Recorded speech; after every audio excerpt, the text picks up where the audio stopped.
Bonjour à tous et bienvenue sur la Minute Conseil Assurance, le podcast de l'agence Mendes, votre courtier en assurance, en prévoyance et en fiscalité en Suisse romande. Je suis Alexandre et je suis accompagné de Johanna. Bonjour Johanna. Bonjour Alexandre et bonjour à tous. Cette semaine, Johanna, nous allons parler d'un sujet que nous avons assez peu abordé dans nos différents épisodes, à savoir l'hypothèque. En effet, nous rêvons tous de devenir propriétaires un jour et d'acheter une maison ou un appartement. Et tout ça, ça relève souvent du parcours du combattant. À l'agence Mendes, nous avons des conseillers qui sont spécialisés dans les crédits hypothécaires et je sais que tu as discuté avec eux, Johanna, tout récemment. Et c'est la raison de cet épisode aujourd'hui parce que tu as appris des choses avec eux, notamment des changements qui ont eu lieu en 2025 concernant spécialement les hypothèques. Pardon. Du coup, qu'avons-nous pu observer comme changement en 2025?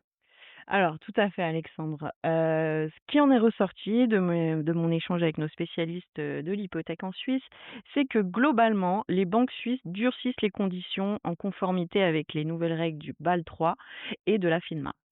Donc par exemple, concrètement, les banques utilisent désormais le lower of price on value, c'est-à-dire le fait de retenir la valeur la plus basse du bien pour fixer le montant du prêt.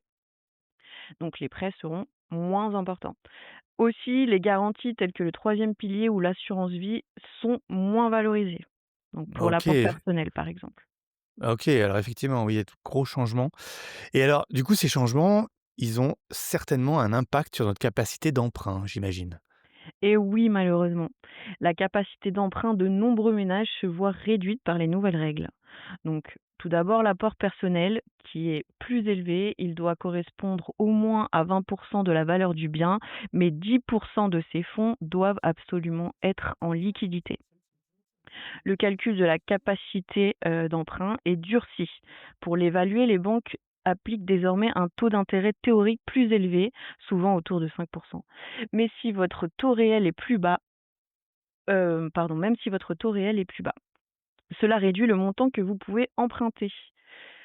Enfin, l'amortissement doit être plus régulier et rigoureux. Il est désormais exigé de rembourser les 2 tiers de la dette hypothécaire dans un délai plus court, généralement 15 ans maximum, ce qui demande un effort financier mensuel plus important.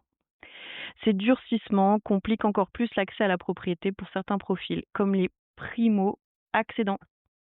J'imagine, oui. Alors, à la lumière de tous ces éléments, quels sont les conseils que tu voudrais donner à nos auditeurs pour qu'ils préparent au mieux leur dossier hypothécaire pour 2026? Alors Alexandre, c'est la question qu'il faut se poser. Il n'y a pas vraiment de secret, si ce n'est d'être encore mieux organisé et rigoureux. Donc optimiser son apport, donc c'est mettre le maximum de fonds propres via une épargne, un troisième pilier ou même une aide familiale pour améliorer le ratio prêt-valeur.